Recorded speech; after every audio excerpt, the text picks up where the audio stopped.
Pride and Prejudice, Chapter 11. When the ladies removed after dinner, Elizabeth ran up to her sister, and seeing her well guarded from cold, attended her into the drawing-room, where she was welcomed by her two friends with many professions of pleasure, and Elizabeth had never seen them so agreeable as they were during the hour which passed before the gentlemen appeared. Their powers of conversation were considerable. They could describe an entertainment with accuracy, relate an anecdote with humor, and laugh at their acquaintance with spirit. But when the gentlemen entered, Jane was no longer the first object. Miss Bingley's eyes were instantly turned towards Darcy, and she had something to say to him before he had advanced many steps. He addressed himself directly to Miss Bennet with a polite congratulation.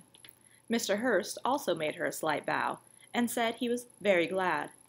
But diffuseness and warmth remained for Bingley's salutation. He was full of joy and attention.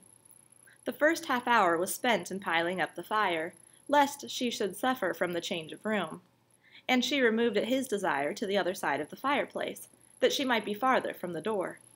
He then sat down by her, and talked scarcely to anyone else. Elizabeth, at work in the opposite corner, saw it all with great delight. When tea was over, Mr. Van Hurst reminded his sister-in-law of the card-table, but in vain. She had obtained private intelligence that Mr. Darcy did not wish for cards, and Mr. Hurst soon found even his open petition rejected. She assured him that no one intended to play, and the silence of the whole party on the subject seemed to justify her. Mr. Hurst had therefore nothing to do but to stretch himself on one of the sofas and go to sleep. Darcy took up a book. Miss Bingley did the same, and Mrs. Hurst, principally occupied in playing with her bracelets and rings, joined now and then in her brother's conversation with Miss Bennet. Miss Bingley's attention was quite as much engaged in watching Mr. Darcy's progress through his book as in reading her own, and she was perpetually either making some inquiry or looking at his page. She could not win him, however, to any conversation. He merely answered her question and read on. At length, quite exhausted by the attempt to be amused with her own book, which she had only chosen because it was the second volume of his, she gave a great yawn and said, "How pleasant it is to spend an evening in this way! I declare, after all, there is no enjoyment like reading. How much sooner one tires of anything than of a book! When I have a house of my own, I shall be miserable if I have not an excellent library." No one made any reply. She then yawned again, threw aside her book, and cast her eyes round the room in quest of some amusement. When hearing her brother mentioning a ball to Miss Bennet, she turned suddenly towards him, and said, "By the by, Charles, are you really serious in meditating a dance at Netherfield? I would advise you, before you determine on it, to consult the wishes of the present party. I am much mistaken if there are not some among us to whom a ball would be rather a punishment than a pleasure." "If you mean Darcy," cried her brother, "he may go to bed if he chooses, before it begins. But as for the ball, it is quite a settled thing, and as soon as Nichols has made white soup enough, I shall send round my cards." "I should like balls infinitely better," she replied, "if they were carried on in a different manner. But there's something insufferably tedious in the usual process of such a meeting.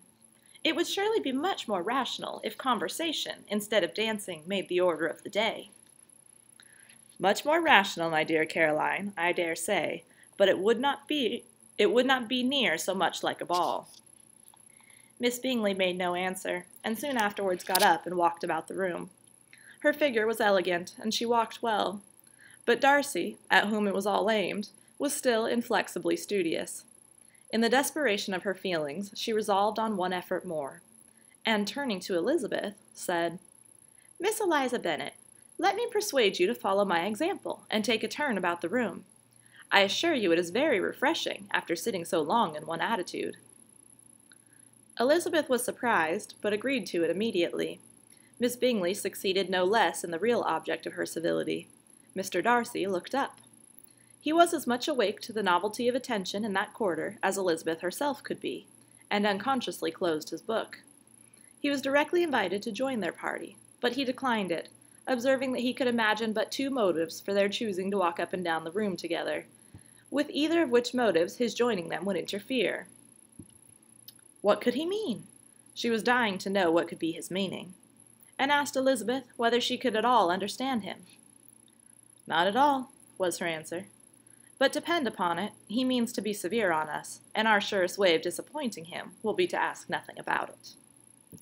Miss Bingley, however, was incapable of disappointing Mr. Darcy in anything, and persevered, therefore, in requiring an explanation of his two motives.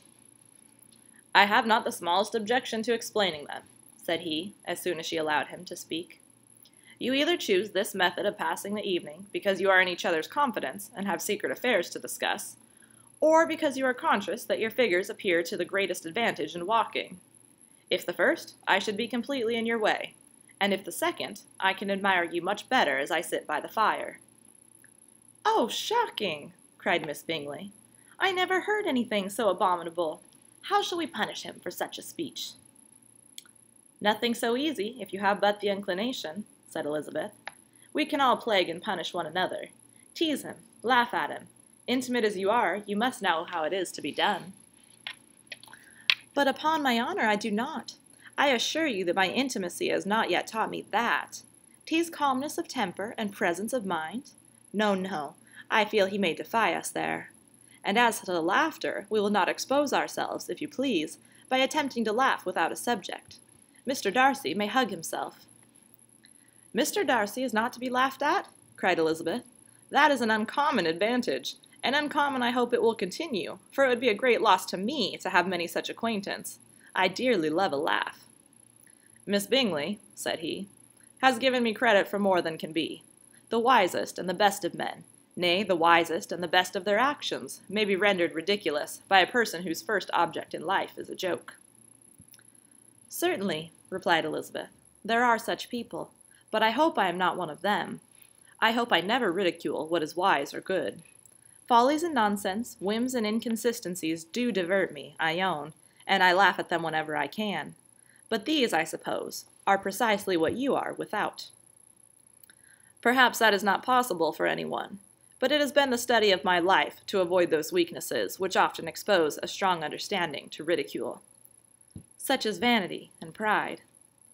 "Yes, vanity is a weakness indeed, but pride, where there is a real superiority of mind, pride will be always under good regulation." Elizabeth turned away to hide a smile. "Your examination of Mr. Darcy is over, I presume," said Miss Bingley. "And pray, what is the result?" "I am perfectly convinced by it that Mr. Darcy has no defect. He owns it himself without disguise." "No," said Darcy. "I have made no such pretension. I have faults enough, but they are not, I hope, of understanding. My temper I dare not vouch for. It is, I believe, too little yielding. Certainly too little for the convenience of the world. I cannot forget the follies and vices of others so soon as I ought, nor their offenses against myself. My feelings are not puffed about with every attempt to move them. My temper would perhaps be called resentful. My good opinion, once lost, is lost forever."